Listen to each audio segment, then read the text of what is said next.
Welcome sir. Come come come come come come Naveen, good evening sir. Good evening ma'am. हाँ, आप उधर से आओ, ऐसे, उधर से। आप राइट साइड से राइट बोला साइड से जाए। आओ। चेयर की हो ना, हमेशा राइट साइड से। हाँ, ठीक है। Good evening ma'am. जाओ। Thank you. कंफर्टेबल। यस। आपका मीडियम हिंदी है? Yes sir.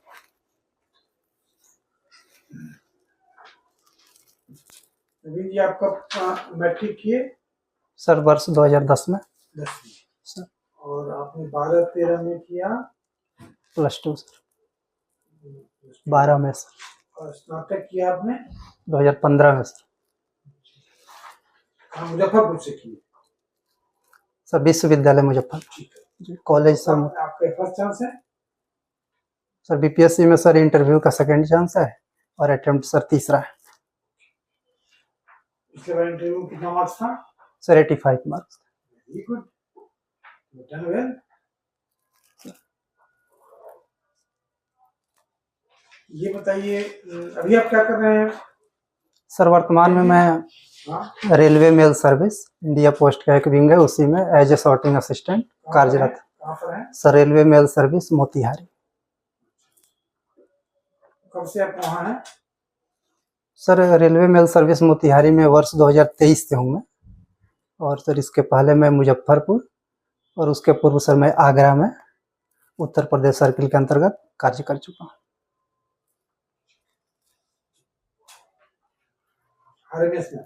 Yes sir. RMS में आज हाल में कोई नया प्रोडक्ट लॉन्च हुआ है आपके यहाँ? कोई नई सर्विसेज? Yes sir. क्या हुआ वो?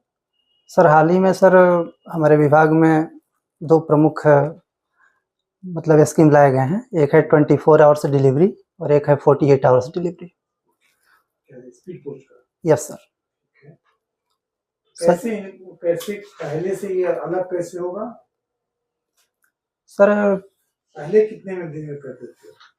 सर पहले सर टाइम अलग अलग समय मतलब एरिया के हिसाब से 2 से 3 दिन या कभी कभी जो नॉर्थ ईस्ट का इलाका है उसमें 4 दिन या 5 दिन तक का भी समय लग जाता था। अभी सर ये जो 2 योजना आई है, जो पहले स्पीड पोस्ट जो 1986 से एक पॉपुलर सर्विस है इंडिया पोस्ट की, उसको और पॉपुलरिटी चूँकि दिन प्रतिदिन बढ़ती जा रही थी तो सर उसको टाइम बाउंड किया गया है। और जो 24 आवर्स और 48 आवर्स डिलीवरी है सर, ये मेट्रो शहर को ध्यान में रखते हुए, जैसे हमारे भारत में जो 6 मेट्रो शहर हैं उसमें अभी लागू किया गया है। 6 मेट्रो सर पटना में नहीं?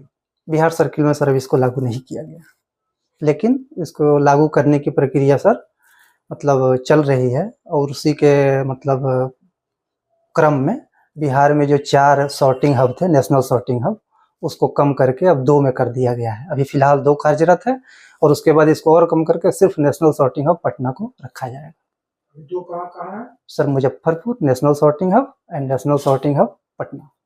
तो कहाँ पहले और था? Sir national sorting hub Barauni and national sorting hub गया। खत्म कर दिया? इसको सर डाउनग्रेड करके ICH कर दिया गया। इससे क्या फायदा होगा? सर ये जो 24 आवर्स डिलीवरी और 48 आवर्स डिलीवरी जो है, इसको मीट करने में हमें सहूलियत होगी। पहले सर क्या होता था कि अगर कोई सपोज डेट मोतिहारी कोई स्पीड पोस्ट आर्टिकल जाना हो और यदि पटना से बुकिंग हो तो यहाँ से सर हम उसको पहले मुजफ्फरपुर भेजते हैं, फिर मोतिहारी जाता था। तो अब क्या है कि डायरेक्ट उसको यहीं से हम शॉर्ट करके मोतिहारी ICH के लिए बैग बना दिया करेंगे, फिर वो तुरंत फास्ट सर्विस में पहुँच जाए। तो आप चाहते हैं कि डिपार्टमेंट ऑफ पोस्ट से हट करके सिविल सर्विसेज में आए? सर आप यूपीएससी भी दे रहे हैं? नहीं सर, एक अटेम्प्ट लिया था, लेकिन क्यों आप आना चाहते हैं सिविल सर्विस? सर इसके 2 कारण हैं। सर पहला कारण तो ये है कि अभी मैं जहाँ कार्यरत हूँ वहाँ काफ़ी अच्छा सर्विस है, लेकिन उसका दायरा सीमित है। मैं रेलवे मेल सर्विस में हूँ, डायरेक्ट मेरा पब्लिक से लगाव कम है, क्योंकि पोस्ट ऑफिस जो है वो पब्लिक को डील करती है। RMS एक तरह से बैकडोर काम करता है, तो पब्लिक से जुड़े हुए कार्य में हम लोग डायरेक्ट इन्वॉल्व नहीं है और वहाँ पे दायरा सीमित है। और सर दूसरा कारण है वो हमारे बचपन से जुड़ा हुआ है। मेरा गांव है सर सीताकुंड, जो एक ऐतिहासिक धार्मिक दृष्टिकोण से काफ़ी महत्वपूर्ण है, रामायण सर्किट से जुड़ा हुआ है सर। और सीताकुंड में सर जीर्णोद्धार के कार्य जब चल रहे थे, तो वहीं मैं बचपन में स्कूल में पढ़ाई करता, तो वहाँ पे ये पदाधिकारी आते थे, तो उनसे मैं काफ़ी प्रभावित होता था। तो ये सर 2 कारण। तो सीताकुंड में क्या है? सर सीताकुंड में ऐतिहासिक एक तालाब है। ऐसी मान्यता है सर कि जब भगवान राम शादी के उपरांत जनकपुर से लौट रहे थे, तो उन्होंने चौथे दिन वहीं पे रुके थे। माता जानकी का कंगन जो है वहीं खुला था, हो गया था? खुला था सर, वहीं पे उन्होंने अपना कंगन खोला था अच्छा। जी, जो चौठारी के रूप में जानते हैं, चौथे दिन। और वहाँ पे ऐसा माना जाता है और ऐतिहासिक में दर्ज भी है सर कि वहाँ एक कंगन का वृक्ष होता था। कंगन का? जी तो है कि नहीं? सर अब तो सर वो लगभग 100 साल पहले हट गया सर। दूसरा नहीं लगाया आप लोग? सर ऐसी अब तो सर ऐसा नहीं है वहाँ। कंगन में क्या फ्रूट था क्या वो? नहीं सर वो, हाँ सर फ्रूट ही समझिए, क्योंकि इतिहास में दर्ज है तो हम लोग उसके बारे में ज़्यादा अवेयर नहीं है। बट यह है कि पेड़ तो देखे होंगे ना? नहीं सर मैंने नहीं देखा। पूरे 100-1.5 साल पहले ही खत्म नहीं हुआ। सर 100 वर्ष पहले वर्ष पहले खत्म हो गया वो। सर। तो अभी क्या होता है वहाँ? हाँ सर, उसके अलावा सर वहाँ पे माता सीता के द्वारा एक शिवलिंग की स्थापना की गई थी, और वो अभी भी वहाँ पे स्थापित है। वो एक तरह से गढ़ टाइप का है सर, गढ़ काफ़ी ऊंचा टीला टाइप का है। उसके अगल बगल बहुत सारी मंदिर हैं, और इसी के आधार पर अभी बिहार सरकार के पर्यटन विभाग ने उसको रामायण सर्किट में ऐड करके उसको जीर्णोद्धार कार्य का फिर से शुरू कर दिया। उसके चलते आप आना चाहते हैं? सीताजी के चलते आप आना चाहते हैं इस वजह से? नहीं सर, वो जीर्णोद्धार कार्यक्रम के तहत जब हमारे गांव में पदाधिकारी लोग जाते थे, तो मैं काफ़ी ज़्यादा आकर्षित होता था कि, और थोड़ा सा ये भी मोटिव था कि लोग के आने से काम कितनी तीव्र हो रही है। बिल्कुल मतलब जो चीज़ होना चाहिए, जो इतने दिन से एक तरह से शिकार था, वो मतलब अब फिर से सक्रिय हो रहा है। तो इस वजह से सर मुझे लग रहा है कि दायरा मेरा बड़ा होगा। सरकार क्यों आपको ले? 2-3 कारण आप बता सकते हैं? Yes sir. आपको एसडीओ या बीडीओ या डीएसपी बना करके सरकार क्यों अपने यहाँ ले? सर एक तो सर मैं अपने कार्य के प्रति बहुत ज़्यादा ईमानदार व्यक्ति। तो हर लोग अपने बारे में बोलेगा सर। हाँ बिल्कुल सर। Yes sir. दूसरी चीज़ की सर मैं बिल्कुल पंक्चुअल मतलब टाइम पे हर कार्य करना पसंद करता हूँ। जैसे हमारे आरएमएस का जो अभी वर्किंग है, वो बिल्कुल सर सेम डे सॉर्टिंग की परंपरा है कि जैसे ही आपके पास बैग है आप सॉर्टिंग करो, तो ये हमें और ज़्यादा मतलब पंक्चुअल बनाता है। तो ये हमारे मतलब व्यक्तित्व में है। तीसरी चीज़ की सर मैं समाज सेवा और देश सेवा के लिए कुछ करना चाहता हूँ, जो हमें वहाँ पे ऐसा लगता है कि हमारा दायरा सीमित होने की वजह से मैं नहीं कर पा रहा हूँ।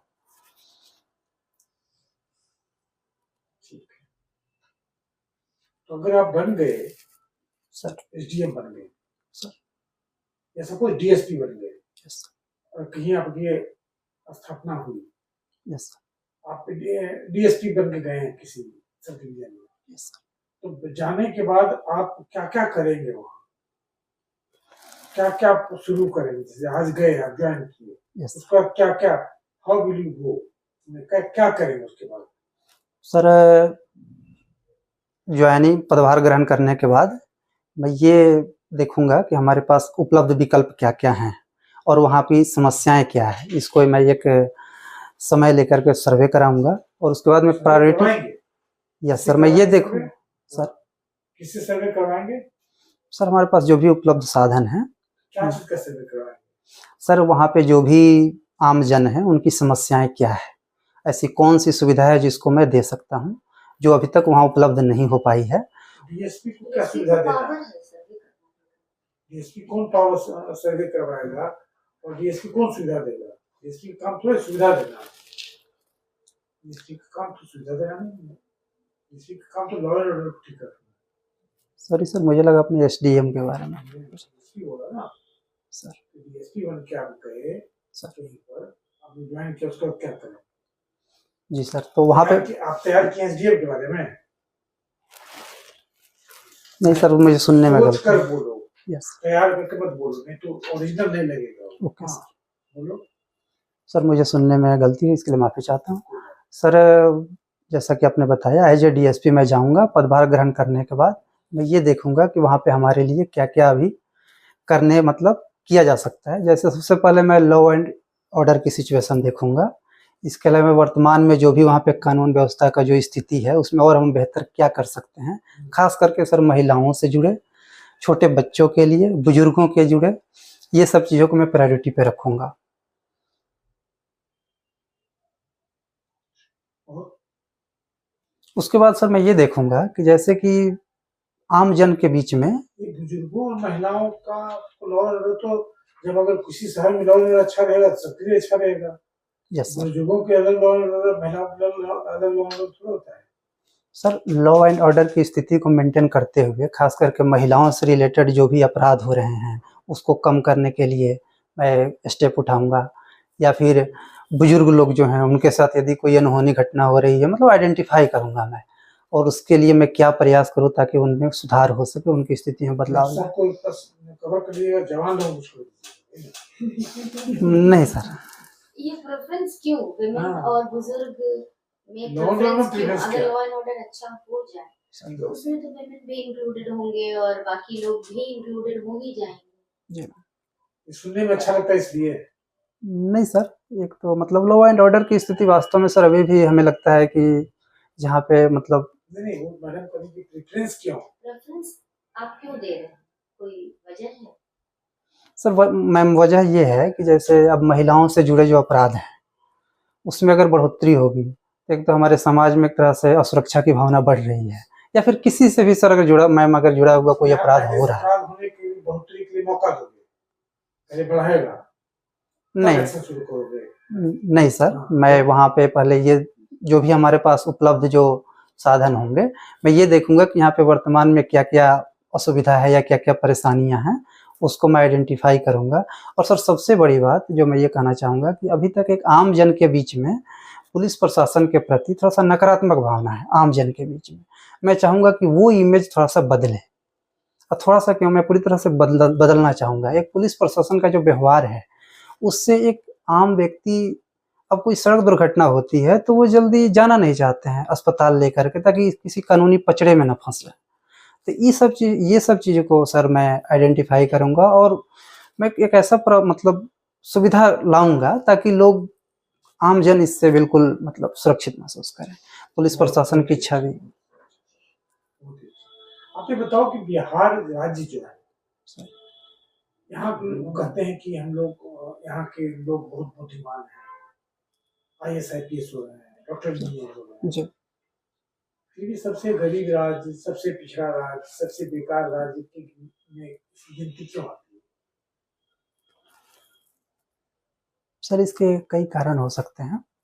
मेरा मानना है कि बिहार में जो भी अभी प्रतिभाएं हैं इसका पलायन यदि रोक दिया जाए, जैसे बिहार को एक ब्रेन ड्रेन का इमेज है और वास्तव में सर है भी, कि हमारे गांव में उपलब्ध संसाधन नहीं है, अवसर कम है, इस वजह से बाहर लोग चले जाते हैं।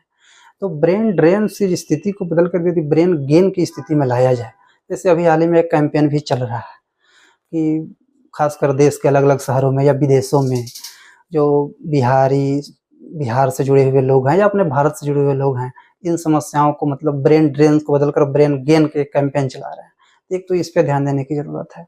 ब्रेन ड्रेन में क्या खराबी है?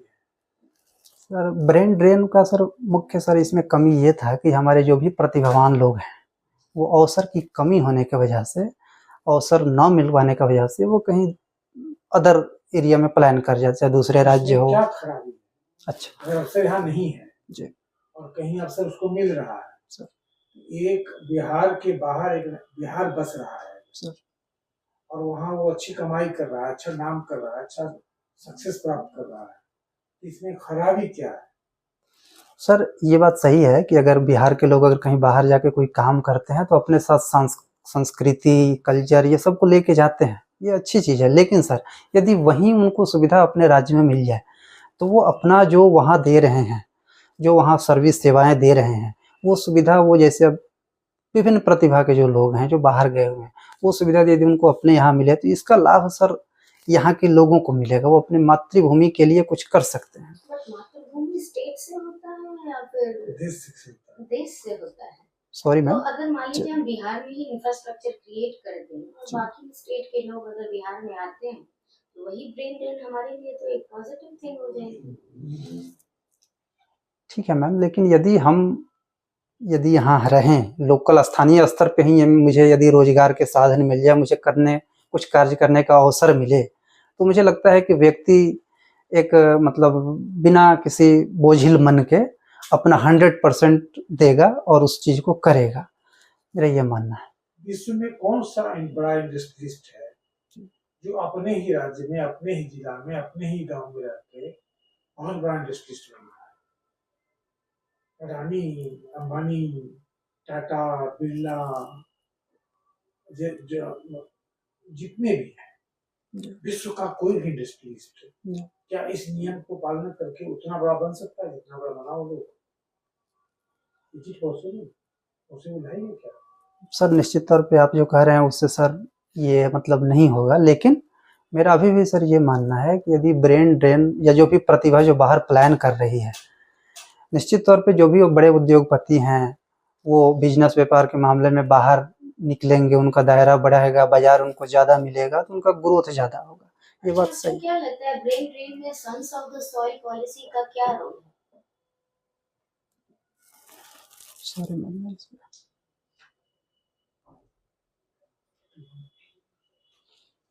आपका ग्रेजुएशन गणित में रहा हुआ है, यस ये पाई क्या होता है?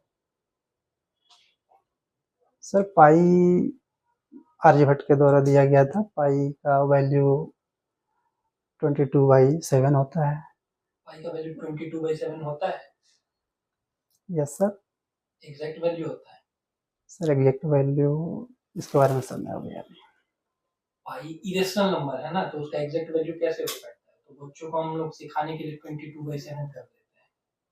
अच्छा, हायर मैथमेटिक्स में पाई का कोई एक अलग वैल्यू भी लेते हैं क्या 22/7 के अतिरिक्त? सर मैं रिकॉल नहीं कर पा रहा 355/130। ठीक। हूँ।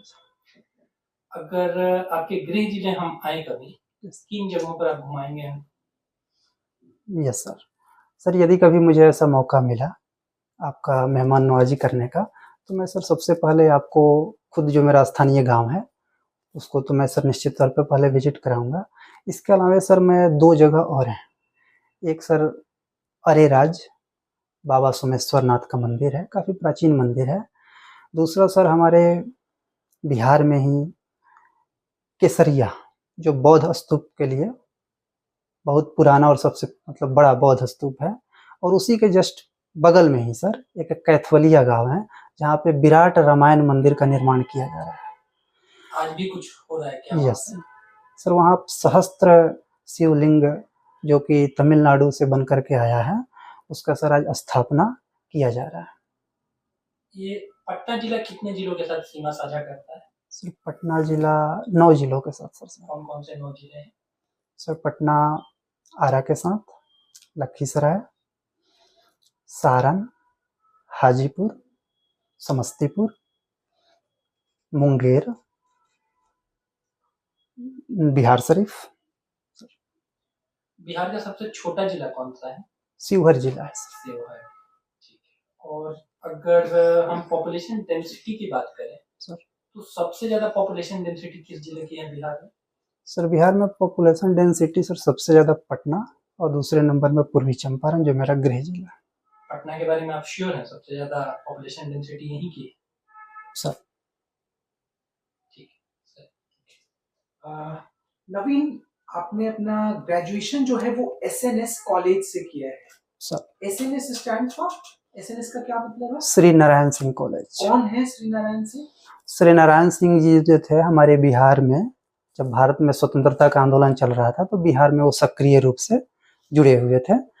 खास करके चंपारण आंदोलन के समय से, जब महात्मा गांधी का चंपारण आंदोलन हुआ था तो बिहार में कुछ प्रमुख व्यक्तित्व में, खासकर मोतिहारी में, उनका विशेष महत्व है।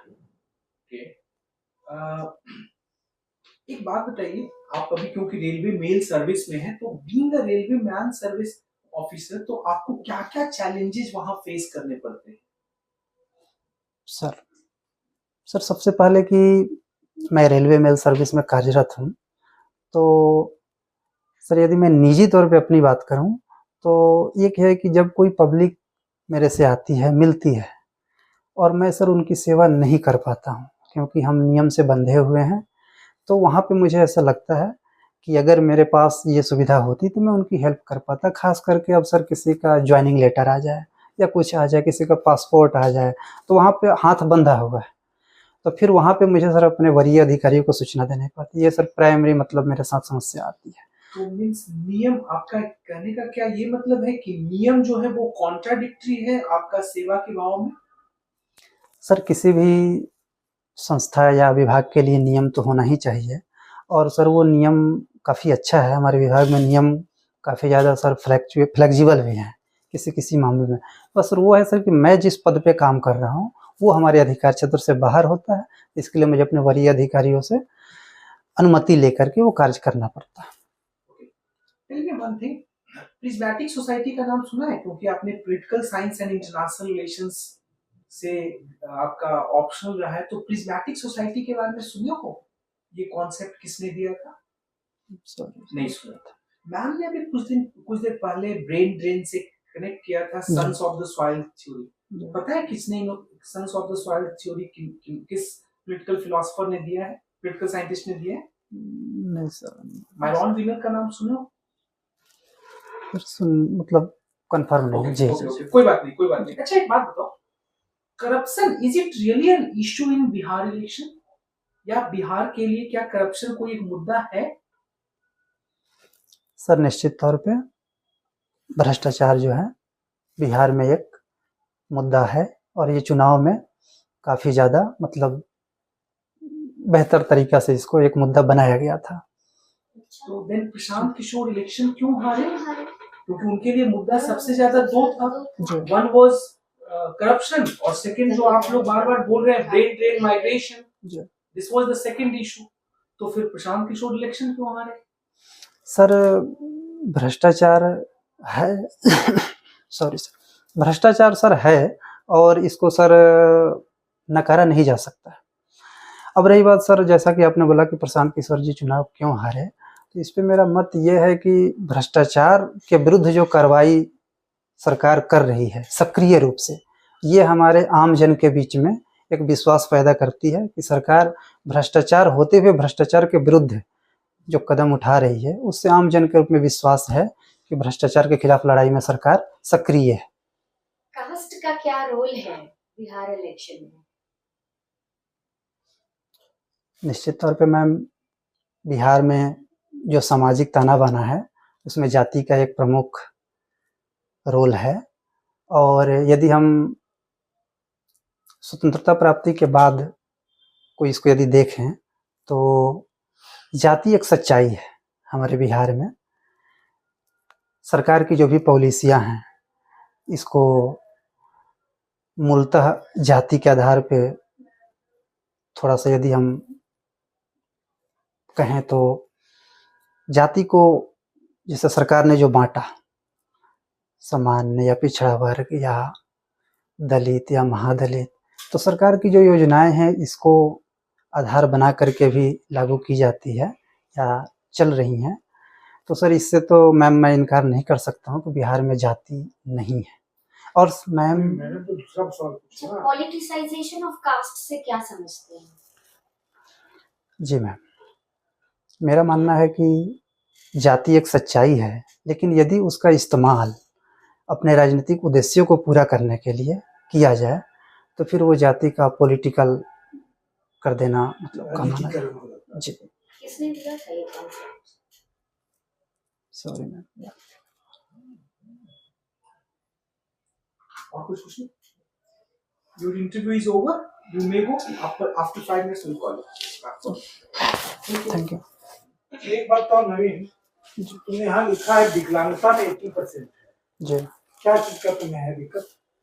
सर दृष्टि बाधित। वो तुम्हें चलने में दिक्कत होती है? जी सर, मैं पहला इंटरव्यू दिया था 2022 में, उसमें सर मैं सामान्य श्रेणी में था। उसके बाद सर ये नौकरी करते हुए हमारी आंखों की रोशनी चली गई बिल्कुल 100%।